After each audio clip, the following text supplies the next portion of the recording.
Provinsi DKI Jakarta terus menambah ruang publik terpadu ramah anak di sejumlah wilayah di Jakarta. Salah satunya adalah Erpetra Rasamala di kawasan Menteng Dalam, Jakarta Selatan. Ya, berikut laporan Permadika Samudra dan juru kamera Budi Manurung.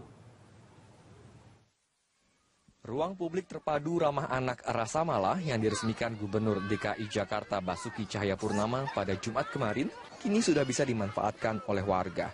Sejak pagi, warga yang terdiri dari anak-anak dan para orang tua sudah terlihat asyik menikmati fasilitas yang tersedia di sini. Fasilitas tersebut diantaranya adalah lapangan futsal, lapangan bulu tangkis, lapangan voli, serta taman bermain anak. Tidak hanya itu, Erpetra yang dibangun di atas lahan seluas 1.800 meter persegi ini juga dilengkapi dengan perpustakaan ibu dan anak, ruang serbaguna, ruang laktasi, tanaman obat-obatan, dan juga kolam ikan. Kami operasionalnya dari jam 7 sampai jam 10 malam. Jika keluarga mau minta untuk hari libur diperpanjang, insya Allah kami bisa memenuhinya, bisa sampai jam 12 malam.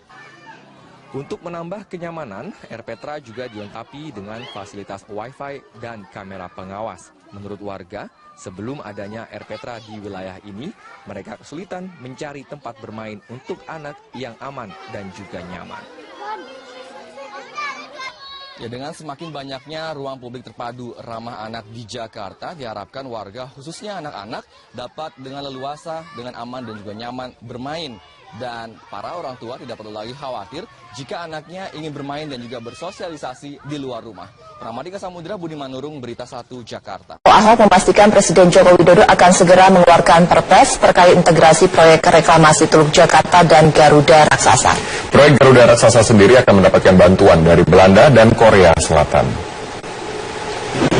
Hal ini disampaikan Ahok di Gedung Balai Kota Kamis pagi. Ia menjelaskan perpres yang akan diterbitkan Presiden Jokowi nantinya akan disesuaikan dengan undang-undang yang ada seperti Undang-Undang Kelautan dan Pesisir. Dalam perpres akan diatur di mana letak pelabuhan dan lokasi mana yang akan menjadi daerah strategis nasional. Sebelumnya Presiden Jokowi menyebut integrasi reklamasi Teluk Jakarta dan Garuda Raksasa menjadi keharusan sebagai upaya mencegah ancaman banjir di Jakarta. Pasalnya daratan Jakarta terancam tenggelam di tahun 2030 mendatang.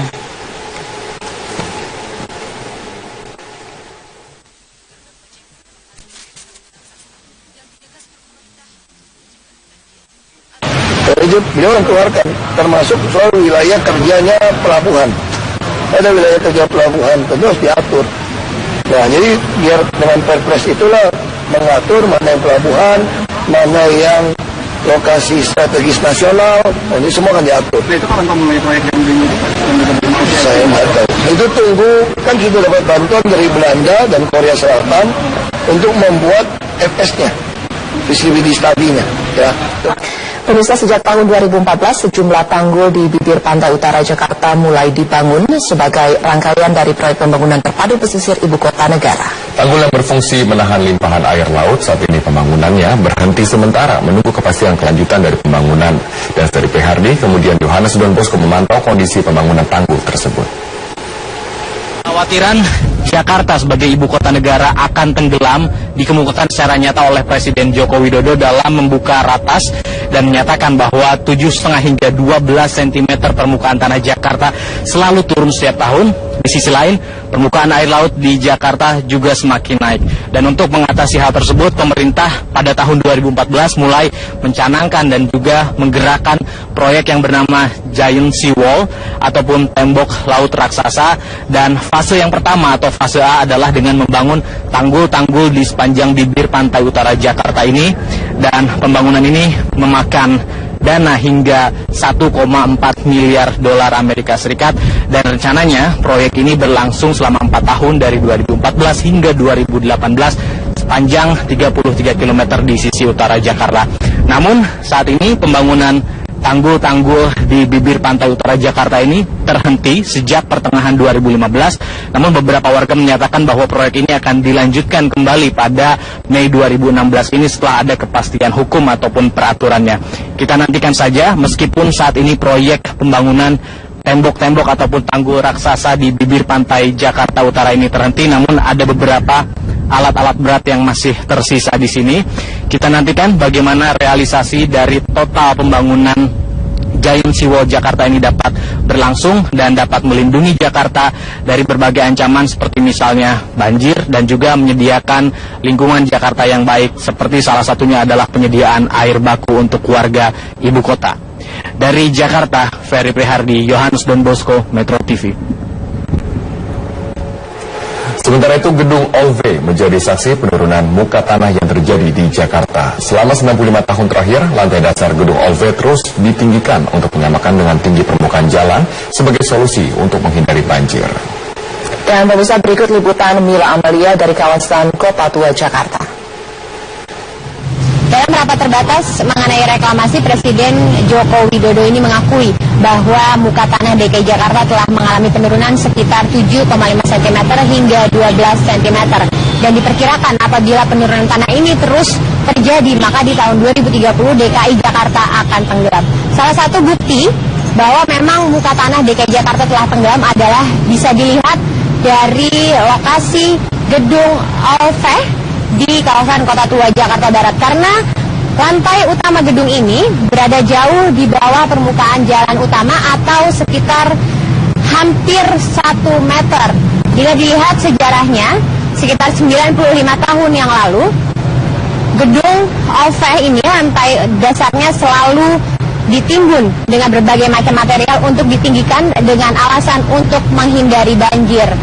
Karena memang sejak zaman dahulu, salah satu solusi untuk menghindari banjir yang terjadi di Jakarta adalah dengan meninggikan permukaan tanah.